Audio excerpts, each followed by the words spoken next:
अस्सलाम वालेकुम स्टूडेंट्स। आज मैं बहुत ही कॉमन अल्फाज इस्तेमाल करूंगा, शायद आपको लगे कि ये तो हमें आते हैं और बहुत सौ को लगे कि हमें इसके बारे में कोई आइडिया नहीं है, यूज़ करते हैं लेकिन हमें पता नहीं होता। वो है is, am, are, was, were, do, does, has, have, did वगैरह, जिन्हें हम आम अल्फाज में हेल्पिंग वर्ब्स कहते हैं। हालांकि ये मेन वर्ब्स भी हो सकते हैं, लेकिन हमारा जो टॉपिक है वो है हेल्पिंग वर्ब्स, इनको कहा जाता है। ये हमें पता होता है, लेकिन ये इस्तेमाल क्यों होते हैं और इनका फंक्शन क्या है, आज इसी चीज़ को सीखेंगे। और अगर आपको मेरे पढ़ाने का तरीका पसंद आए तो आप मुझसे 1-on-1 online English language course कर सकते हैं। एक रीज़नेबल फ़ी पे कर आप अकेले क्लास लेंगे, बेसिक से एडवांस तक आप सीखेंगे। ऐसे राइटिंग, प्रेसी, ग्रामर, कंपोजिशन, या आपने बेसिक से स्टार्ट करना है, बिल्कुल स्पीकिंग का कोर्स करना है, आइट्स, टॉफल, तो आप कोर्स कर सकते हैं।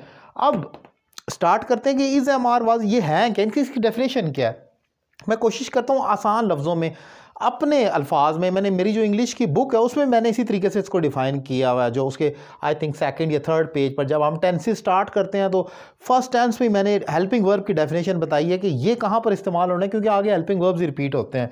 So basically these are the words, basically they help their main verb to tell either the action is happening in present, past or future. ये अपने मेन वर्ब की मदद करते हैं ये बताने के लिए कि एक्शन प्रेजेंट में हो रहा है, पास्ट में हो रहा है या फ्यूचर में हो रहा है।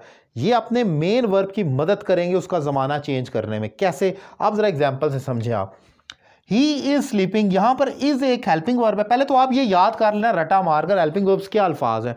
ये ना हो कि आप इसमें दीगर चीज़ों को भी, दे, दैम, उसको भी मिक्स कर रहे हो, वो हेल्पिंग वर्ब्स तो नहीं है, वो कुछ और चीज़ है।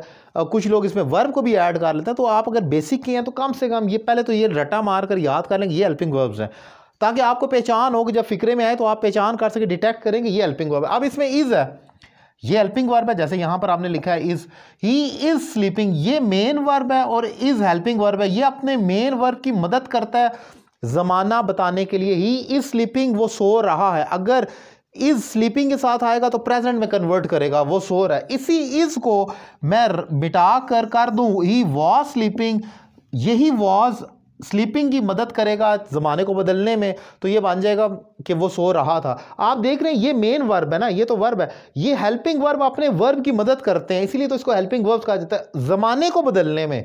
ही इज स्लीपिंग, सो रहा है। ही वॉज स्लीपिंग, सो रहा था, पास्ट में गया। ही विल बी स्लीपिंग, ये पूरा विल बी यहाँ पर हेल्पिंग वर्ब है और ये स्लीपिंग की मदद करेगा, वो सो रहा होगा। बाकी का rest of the structure is same, but we are just only changing the helping verb and you can easily see that helping verbs have the ability to change the time of an action, के time जो action हो रहा है उसका time बदल देगा, present, past या future. ये अब जैसे हैज़, हैव की example, they have watch TV, वो टीवी देख चुके हैं। मैं ये प्रेजेंट का फिक्र है, प्रेजेंट परफेक्ट है कि देख चुके हैं, उन्होंने देख लिया।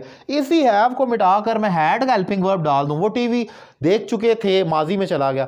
मेन वर्ब वॉच है और हैव उसकी मदद करता है ज़माने को बदलने में। सो हेल्पिंग वर्ब्स जो होते हैं ये क्या करते हैं, ये अपने मेन वर्ब की मदद कर रहे होते हैं ज़माने का टाइम चेंज करने में। इसमें एक चीज़ और याद रखें कि मैंने उर्दू की जो मेरी बुक भी है और जब मैं ऑनलाइन क्लासेस भी पढ़ाता हूँ तो बहुत सिंप्लीफाई कर अपने स्टूडेंट्स को समझाता हूँ। वहाँ पर तकरीबन हर चीज़, हर स्ट्रक्चर की मैंने कोई ना कोई उर्दू आइडेंटिटी उनको सिखाने के लिए बनाई हुई है, जो मैं बताता हूँ। कंडीशनल सेंटेंसेस से उठाकर नीदर, नॉर, इधर और हार्डली, वैन और ये जितने भी स्ट्रक्चर्स हैं तमाम की आइडेंटिटी। लेकिन मैंने ये वाली एक चीज़ डिसलाइक की है, ये मैं कभी नहीं करता कि हेल्पिंग वर्ब की भी कोई आइडेंटिटी या उर्दू दे दूं। मैंने देखा है अक्सर लोग हेल्पिंग वर्ब्स की भी कोई ना कोई आइडेंटिटी मतलब उर्दू बता रहे थे। कुछ लोग कहते हैं, मैंने बस सुना है कि इज़, एम, आर का मतलब है या पता नहीं है, ऐसा कुछ भी नहीं होता। आप और आइडेंटिटी निकाल सकते हैं। हेल्पिंग वर्ब्स की कोई उर्दू आइडेंटिटी इनके लफ्ज़ नहीं होते, क्योंकि ये तो अपने वर्ब की मदद कर रहे होते हैं। और जो उर्दू बनती है वो तो वॉच्ड की बनेगी, वो टीवी देख चुका है, उसने टीवी देख लिया। यहाँ पर इन लफ्ज़ों का इस्तेमाल जो है, हेल्पिंग वर्ब की कोई उर्दू नहीं होती। अगर आप हेल्पिंग वर्ब की उर्दू लिखते हैं तो वो एक ब्लंडर होगा, ऐसा ना करें। सो उम्मीद करता हूँ कि ये जो टॉपिक मैंने डिफाइन किया इसने आपको हेल्प की होगी। अगर आप मेरे दीगर वीडियो लेक्चर देखना चाहें तो मेरा YouTube channel Syed Ali Raza Kazmi subscribe करें और 1-on-1 क्लासेस के लिए एक रीज़नेबल फ़ी पे करें और मुझे ज्वाइन करें। Thank you very much.